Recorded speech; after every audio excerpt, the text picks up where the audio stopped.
창세기 19장 15절에서 26절입니다. 오늘 성경 본문에 보면은 15절에 동틀 때에 그리고 23절에 해가 돋았더라. 동틀 때와 해가 돋을 때 얼만큼 시간이 지나면 될까요? 동트는 것 같은데 그냥 해가 떠버리죠. 이 동틀 때는 아직 어두울 때, 그런데 롯이 그때까지 보따리를 풀렀다 쌌다가 밤새도록 계속합니다. 그 성을 떠나야 되는데, 심판을 면해야 되는데 결정을 못 내리고 있어요. 잠잔 사람은 없을 거예요. 내일 성이 망한다는데 어떻게 잠이 오겠습니까? 그러면 결정을 해야 될 거 아니겠습니까? 그런데 결정도 못 내리고 머뭇거렸습니다. 롯은 가장이에요. 가장이 결정을 못 내리고 머뭇거리니까 가족들은 우왕좌왕합니다. 이걸 보면 이 롯이 가정에서 영적인 영향력을 이미 잃어버린 것을 볼 수가 있어요. 가장의 뜻이 분명하지 않으니까 그 말이 씨가 먹히지 않는 겁니다. 그걸 보면은 이 롯의 가정은 구원받을 만한 가정이 아니에요. 그런데 어떻게 구원을 받았는가? 16절에 보면 여호와께서 그에게 자비를 더하였음이더라. 하나님의 자비, 하나님의 은혜. 만일 이게 없었다면, 그냥 롯에게 그 가정을 맡겨두었다면 그들도 역시 그 성에서 멸망을 받았을 거예요. 하나님의 은혜로 이 롯의 가정이 그 성에서 나오게 된 겁니다.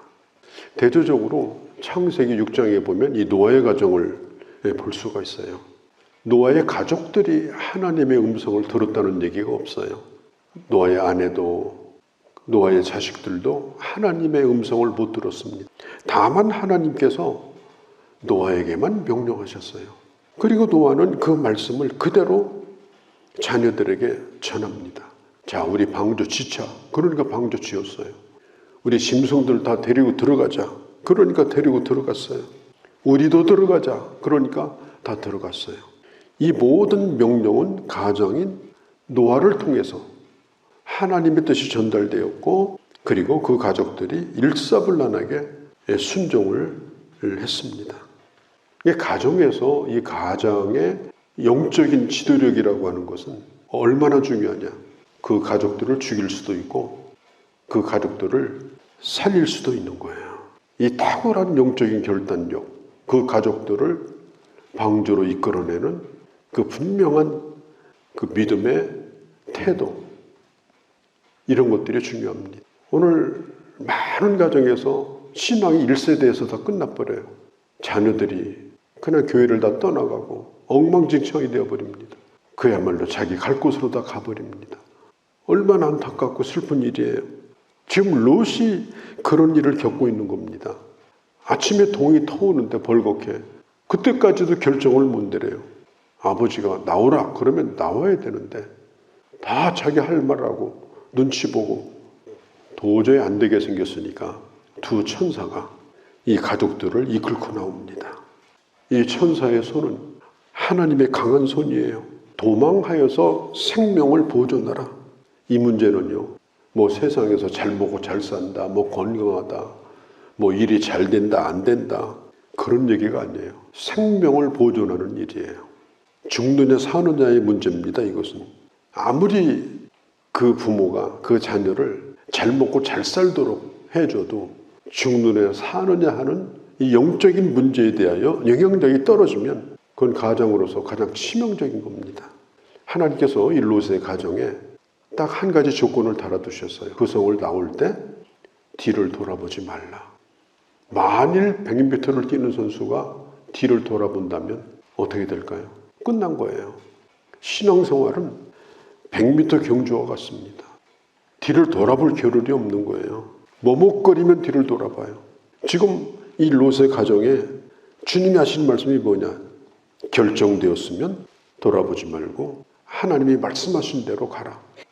자, 우리가 살고 있는 뭔가 음산하고 어둠침침하고 뭔가 안 좋은 일이 일어날 것 같고 늘 불안하고 그렇게 밝고 미래지향적인 그런 도시가 아닙니다. 경제를 보고 사회 현상을 보고 정치판을 봐도 어디도 다 음산합니다. 그런 도시 가운데 우리가 살고 있는데 우리가 한 가정의 가장이나 또 한 공동체 안에서 지도자로서 내가 신앙의 태도를 분명하지 않고 살아간다고 하면 그 성을 구원하기는커녕 내 자신도 또 내 가정도 구원할 수가 없는 것입니다. 어떻게 보면 우리는 이 도시의 배트맨과 같이 이 도시를 구원하는 자로서 하나님의 보냄을 받은 자로 우리가 이 세상을 살고 있는 거예요. 이 롯과 같이 무조건 비옥한 땅만 보고 무조건 좋은 건물만 보고 좋은 땅만 보고 좋은 환경만 보고 그래서 나름대로 그 성에서 자리를 잡고 나중에는 성문 앞에서 관직도 얻어가지고 재판도 하고 그렇게 했다 할지라도 영적인 영향력이 없으면 그건 결정적일 때 치명적인 문제가 생기는 것입니다. 그 성에 들어간 이 롯이 잘못이에요. 신앙이 아무리 좋아도 환경을 잘못 선택하면은 그런 사람이 되는 거예요. 우리가 시편 1편에 보면은 복 있는 사람은 이렇게 나오죠. 복 있는 사람은 그 뒤에 보면 이렇게 말해요. 앉지 아니하며 서지 아니하며 쫓지 아니하며 이게 다 뭐예요? 환경의 문제예요. 누구와 같이 있느냐? 누구와 지금 거기 앉아 있느냐? 누구와 지금 가까이 지내느냐? 그게 복이 될 수도 있고 그게 저주가 될 수도 있는 거예요. 그러니까 내가 복된 자로 살아가는 것은 복된 환경을 선택해서 그 환경 가운데 거하는 거예요. 시편 1편에서는 가장 좋은 환경이 뭐냐?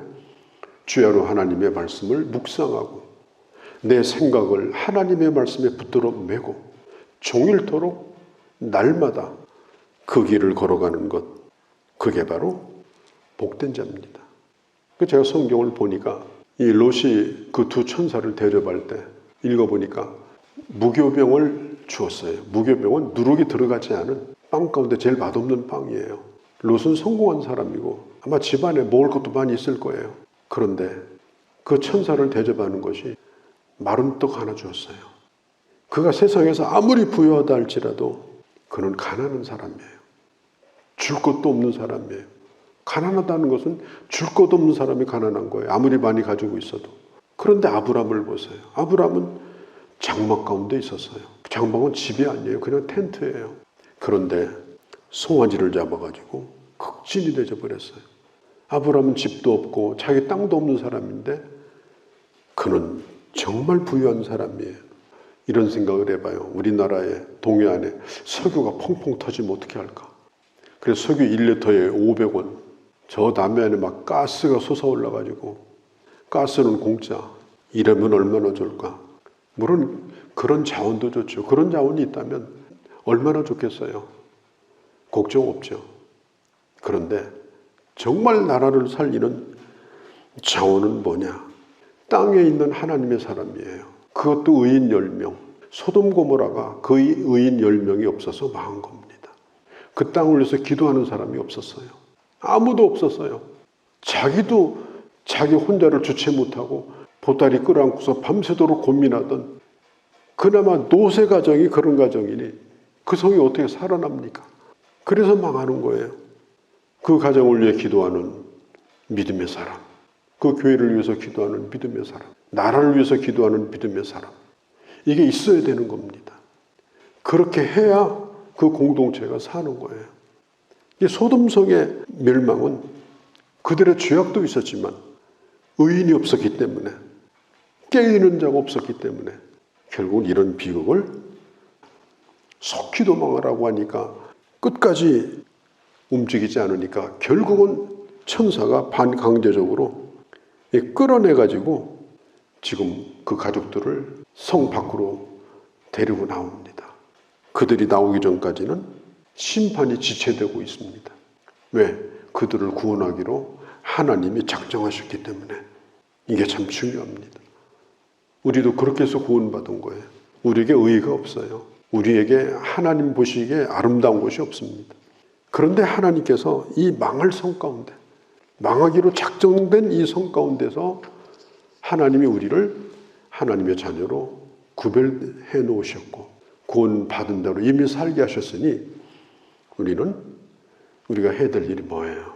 이제 보따리 끌어안고 사는 삶이 아니라 정말 우리가 살고 있는 이 땅을 위해서 내 가정과 교회와 나라를 위해서 이걸 사명으로 알고 우리 하나님 앞에 기도하는 사람들이 되어야 합니다. 두 딸의 사위는 가족이 될 사람들이니까 노시 그냥 간절히 호소했어요. 안 들어요. 농담으로 여겨요.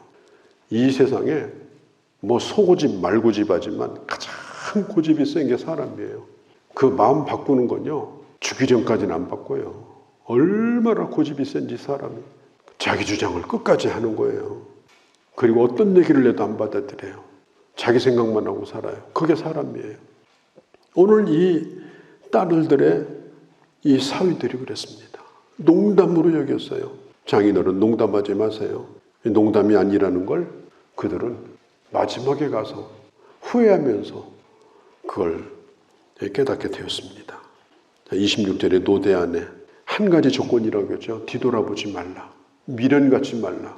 어떤 일이 뒤에서 터져도 보지 말라. 그런데 불이 떨어지고 아우성 소리가 나고 성이 무너지는 소리가 나니까 자기도 모르게 본능적으로 뒤를 돌아봤어요. 로데아네는 그 자리에서 그냥 멈춰지고 굳어져서 죽고 말았습니다. 하나님께서 이 롯의 가정을 구원한 것은 아브람을 생각하사 인자를 더하셨습니다. 기도하는 하나님의 종인 아브람을 생각해서 이런 롯의 가정 두 사이도 다 잃어버리고 아내도 잃어버렸지만 그러나 롯은 살아나는 은혜를 받게 된 것입니다. 우리 믿음의 길을 걸어갈 뿐 아니라 이 땅을 위해서 기도하고 그리고 이 땅을 살려내는 하나님의 사람으로 살아갈 수 있기를 바랍니다. 거룩하신 우리 아버지, 참 우리가 이런 말씀을 볼 때마다 내가 누구이고 또 이 세상이 어떻게 될 것인가를 다시 한번 확인합니다. 이 땅의 아브라함이 되게 하시고 성과 함께 망하는 자가 아니라 결국 하나님의 자비를 입고 구원받고 다른 사람도 구원해내는 그런 노아와 같은 영적인 리더로서 살아가는 저희가 되게 하여 주옵소서. 우리 주 예수님의 이름으로 기도하옵나이다. 아멘.